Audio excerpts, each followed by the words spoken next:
but that 88 is pulling away. Earnhardt, Johnson, Menard, Blaney. Third-generation star, Dale Earnhardt Jr.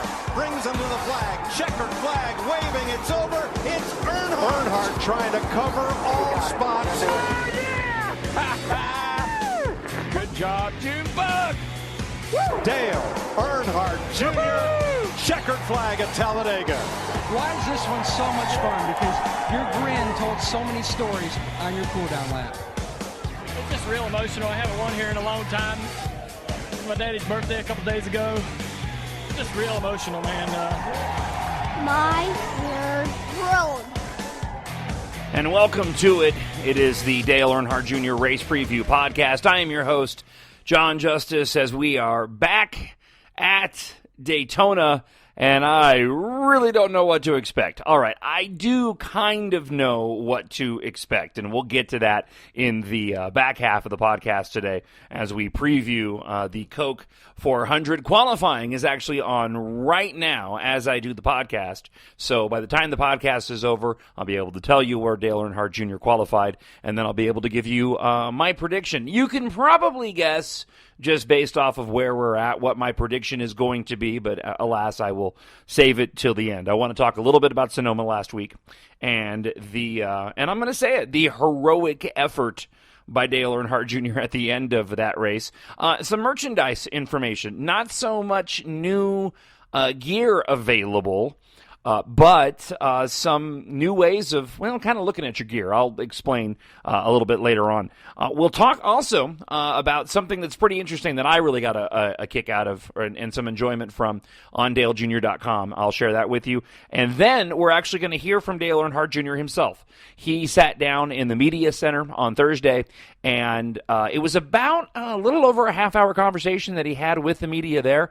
I grabbed just a few minutes, the time during his Q&A session that I thought was most enjoyable, that I really wanted to share with you. This was part of the Said Jr. podcast on the Dirty Mo Radio Network, sponsored by Nationwide, and so I'm going to share with you some of that audio in the podcast today, and then we'll talk about Daytona and Dale Earnhardt Jr.'s chances for victory here again for the Coke 600, the race that he won last year. So first off, let's talk a bit about Sonoma.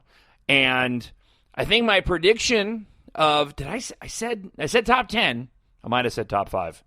Either way, I think my prediction of, if it was a top 5, either way, top 5 or top 10, I think my prediction would have come true if it hadn't been for, in those closing laps, Dale Jr. getting banged up in that tussle, if you will, with Joey Logano and Carl Edwards. I got to tell you, though, that was a really, really fun race to watch. And as a fan, seeing Dale Jr.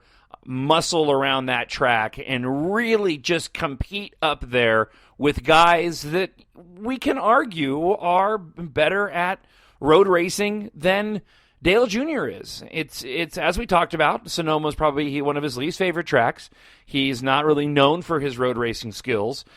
It gets me excited for Watkins Glen coming up, but as a fan, seeing him do well at that road course, it continues to cement in my mind just why I'm a fan, not just because of Dale Earnhardt Jr. the person, and but not just Dale Jr.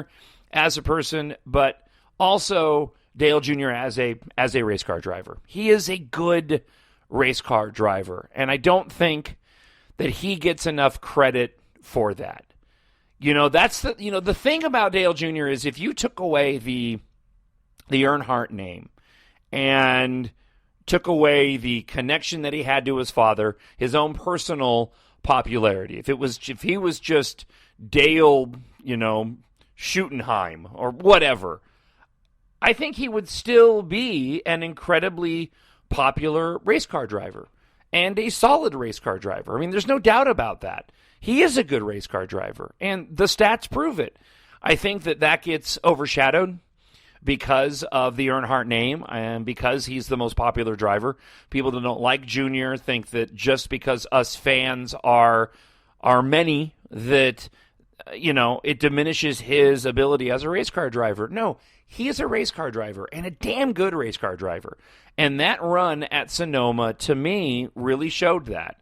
He was heading for a great finish at the track. And arguably, if things had fallen their way, and that's the way that race has to play out, things have to fall your way. They fell the right way for Tony Stewart. Junior had a faster car than Tony Stewart.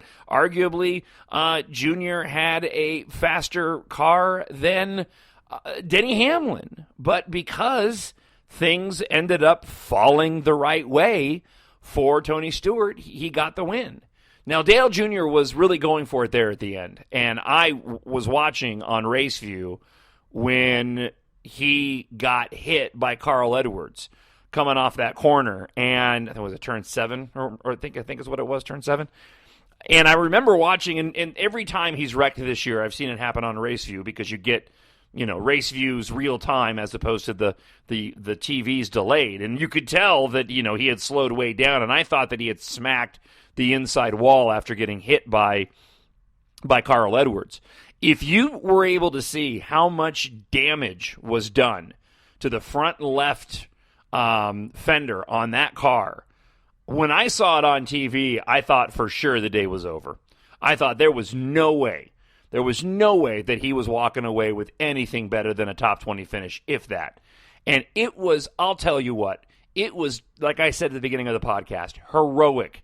In terms of NASCAR, don't take me to task for that, but just in terms of NASCAR racing, it was downright heroic what he did in those closing laps.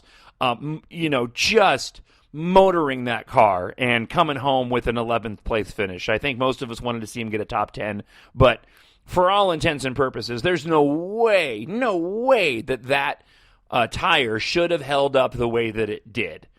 And usually a car that banged up for Junior means he's done, and he just went for it. And it was just, as a fan, I was like, yeah, that was awesome. That was awesome. Because he, look, for as damaged as that car was, I think everybody would have understood if he pitted.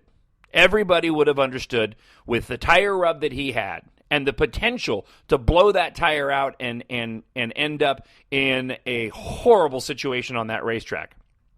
He really pushed it. And maybe it's because he didn't see how bad the damage was. Maybe that's what it was. But he mentioned how it really screwed the car up and they weren't able to move back up after that, after losing a couple of spots. But I think probably once he saw how that thing was wedged in. And hat tip to Goodyear. I know that Kyle Busch during practice today ended up really hitting the wall hard when he blew a tire and had some incredibly disparaging words as it came to Goodyear, making a comment that he can't, Goodyear fails to put a tire together on the cars that they can trust. Whatever, man. That tire at Sonoma held up for those closing laps and the beating that Dale Jr. gave it. So hat tip to Goodyear for putting a tire on that car that kept our favorite driver safe. So it wasn't the finish that we wanted out of Sonoma, but I walked away as a fan really proud to be a fan of my driver and what Dale Jr. was able to accomplish. And it got me really excited for this week in Daytona and for the race in Daytona because of that. Because I think Dale Jr. knew they had a better car, and they unloaded fast, as we talked about last week. I mean, really fast. So they should have come away with a better finish.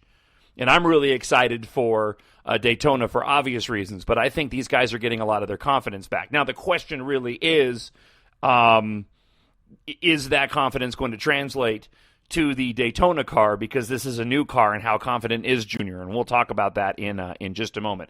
First off, though, let's talk a little bit about the merchandise. There's a couple of new T-shirts available at NASCAR.com and DaleJr.com. Actually, not at DaleJr.com. I take that back. They do have a lot of items on sale right now going on NASCAR.com. The patriotic NASCAR salutes paint scheme for Dale Jr. is being highlighted this weekend. He's not running the patriotic paint scheme, which is, I think, kind of surprised most of us, because usually the July Daytona race, Dale Jr. runs the patriotic paint scheme, and he's not this weekend. And I'll tell you what, I'm glad that he's not. I'll tell you why in just a second. I'm glad he's not running that patriotic paint scheme. However, the Dale Earnhardt Jr. Salutes paint scheme gear, the hat, the T-shirt, the one that he ran a couple of weeks ago, I think it was at Charlotte, that is available up on the website if you didn't get a chance to get it before. He is running the standard paint scheme. Also, at NASCAR.com, they've completely changed the layout. So if you haven't been in a while, even if you're not looking to purchase anything right now, I would say go by NASCAR.com and check out the changes that they've made. There's just the layout's brand new at NASCAR.com on the merchandise pages, and I actually really like it. I think it's a lot easier to go and look at items and what you want to go, what you want to pick out, and what you're in the market for. The layout's a lot better. Nothing's changed over at DaleJr.com, but I'll be honest, I prefer the new layout now at NASCAR.com to what Dale Jr. has going on at ShopJuniorNation.com. So go and check that out. Also at DaleJr.com on the homepage, this was pretty cool. They have a slideshow of all of Dale Earnhardt Jr.'s past patriotic paint schemes. Even a handful of the Budweiser 8 car are in there as well. So if you got a moment and you just want to get a little bit nostalgic on this 4th of July weekend as it relates to our favorite driver, go to DaleJr.com and take a look at the paint schemes throughout the years that Dale Jr. has run patriotic paint schemes. It's pretty cool. That's available, again, at DaleJr.com. I would encourage you to go and check that out. The reason why I am not... the reason why I'm glad that Dale Jr. is not running that patriotic paint scheme, for as dumb as it sounds, I just don't want any distractions this weekend. And Dale Jr. mentioned this in the audio I'm going to play for you. I don't have this particular audio piece, as I don't think this is in there. But in this press conference where I pulled this audio from, Dale Jr. talked about how he'll never go and name a car again. Dale Jr. didn't like all the attention that was brought to the car when they said that it was named Amelia, the car that he ran last year. He didn't like the fact that everybody kept focusing on that, and I think it was a distraction for him. The car he's running at Daytona this weekend is not Amelia. Amelia is done. And he talked quite extensively in a couple of different interviews how that car was built, under Steve Letarte a couple of years ago, and they've actually made advances in the car since then. And so I'm glad that he's not running that patriotic paint scheme just simply because there's no distractions. There will be no distractions for Dale Jr. this weekend, even when it comes to the paint scheme. Because even during practices this weekend for the race, they kept mentioning Amelia and how it was a different car. So, and I get it. It's a storyline. It's a narrative. The media can run with it. But it was pretty clear from Dale Jr. that he was kind of tired of hearing about it. So before we talk about practice, and I think we're going to know here fairly shortly how Dale Jr. qualified for the race, and I'll tell you that in just a moment, let me share with you some of the audio leading into the race this weekend. Again, this is from the Said Jr. Dirty Mo Radio podcast, the Q&A, and this is just a portion of Dale Jr. talking about Daytona, how the track has changed, how the cars have changed. I thought it was fascinating, and as I was listening to it, I was out on a bike ride, and as I was listening to it yesterday, I was like, man, I want to grab this and share it with the My Nerd World Dale Earnhardt Jr. Race Preview podcast listeners. So here you go. This is Dale Jr., Dirty Mo Radio, the nationwide Set Jr. podcast, just a portion of his comments there. Condition till Sunday, and it was a complete curveball for me and a lot of our cars and Hendrick as far as how the cars drove and how much handling was important to being competitive. So everybody was scrambling in the race, working on the balance, trying to get the cars to turn and do everything they needed to do because we hadn't had to worry about it before. So it's starting to crop up a little bit.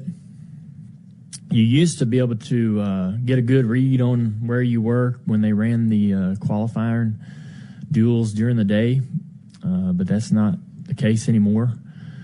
So we don't really have an idea at all what the cars are going to do till the 500 comes around. But this will be a little bit different because of the night race. Even though the temperatures will be up, the night will provide a little stability, and the cars won't, the handling issues won't be quite as severe.